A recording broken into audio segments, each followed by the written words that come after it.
बिहार सिया वक्फ board के chairman और जदयू के वरिष्ठ नेता सैयद अफजल अब्बास साहब हमारे साथ हैं। सर, उत्तराखंड के मदरसों में संस्कृत की शिक्षा दी जाएगी, कैसे देखते हैं इस फैसले को?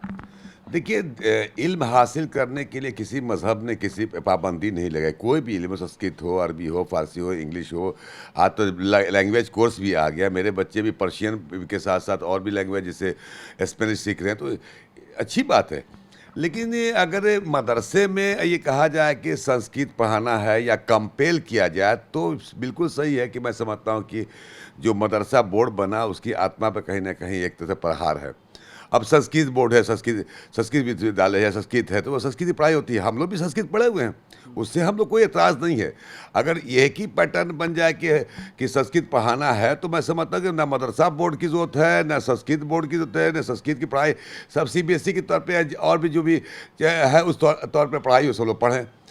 ये कहीं ना कहीं एक तरह से मैसेज देके और इसका पॉलिटिकल फ़ायदा उठाने की कोशिश की जा रही है कि देखिए हम मदरसा को में भी बनाएंगे, जबकि देश के प्रधानमंत्री हों या बिहार के मुख्यमंत्री नीतीश कुमार जी, सब लोगों ने भी इस पे रजामंदी है कि मदरसा का शुद्धिकरण, मतलब उसका डेवलपमेंट होना चाहिए और लेटेस्ट टेक्नोलॉजी के तौर पे उसको पढ़ाया जाए। उसमें इंग्लिश की पढ़ाया जाए,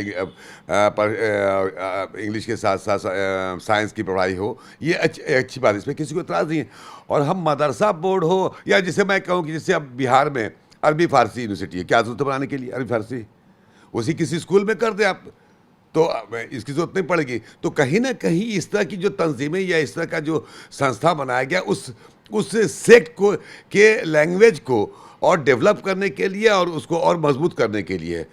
तो उत्तराखंड लगातार देखिए, चूँकि भारतीय जनता पार्टी हमें किसी में कमेंट्स करना नहीं चाहते हैं, लेकिन लगातार ये देखा जा रहा है कि मज़हब के नाम पर, लैंग्वेज के नाम पर, धर्म के नाम पर हर तरह से किस तरह से इस तरह की मुद्दा उठा के पोलराइजेशन की कोशिश है। इससे कोई ज़्यादा फायदा उनको होने वाला नहीं है।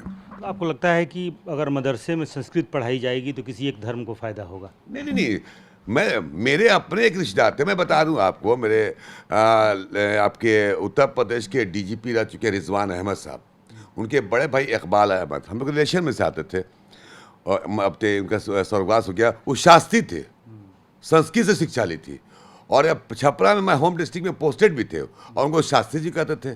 तो इल्म हासिल करने के लिए हम ये थोड़ी कर रहे हैं कि संस्कृत हासिल ना कीजिए। आप ये देखिए, माननीय मुख्यमंत्री जी ने जब यहाँ पे उर्दू ट्रांसलेटर के उर्दू पत्र बांटा था, उसमें 4 से 5 हिंदू लड़कों ने भी उर्दू की शिक्षा लेके आज नौकरी कर रहे हैं। तो इसमें रोक कहाँ है? लेकिन आप कंपेल करके कहिए कि नहीं, इसको आप मदरसा में पढ़ाना पड़ेगा और फिर आपको उर्दू क्या नाम है, हाई स्कूल में हो या यहाँ पे हो, या मतलब एक तरह से एक ज़ोर ज़बरदस्ती की तरह करते हैं, तो ये समझ से परे बात है।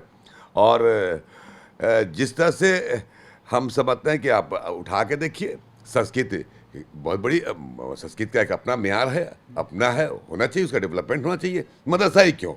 अब हम कल कहें कि मदरसा में आप जो है संस्कृत विद्यालय जो पढ़ा रहे हैं, संस्कृत स्कूल में है, वहाँ उर्दू पढ़ाना ज़रूरी आपकी लाजमी है, तो ये गलत होगा। ऐसा नहीं होना चाहिए। शिक्षा हासिल करने से किसी को एतराज़ नहीं है, चाहे संस्कृत हो, अंग्रेज़ी हो, पर्शियन हो, अरबी हो, हिंदी हो, जितनी भी लैंग्वेजें हैं। मैंने पहले भी आपसे कहा ना कि आज के बच्चे जो है तभी लैंग्वेज कोर्स कर रहे हैं। मेरा खुद बेटा स्पेनिश कर रहा है। क्या है? तो रोज़गार से जुड़ी बात है। स्पेनिश करेगा तो उसे एक इल्म हासिल होगा, उसको रोज़गार मिलेगा, तो अच्छी बात है।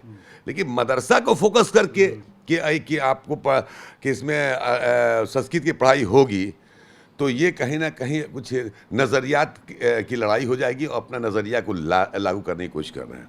बहुत बहुत धन्यवाद।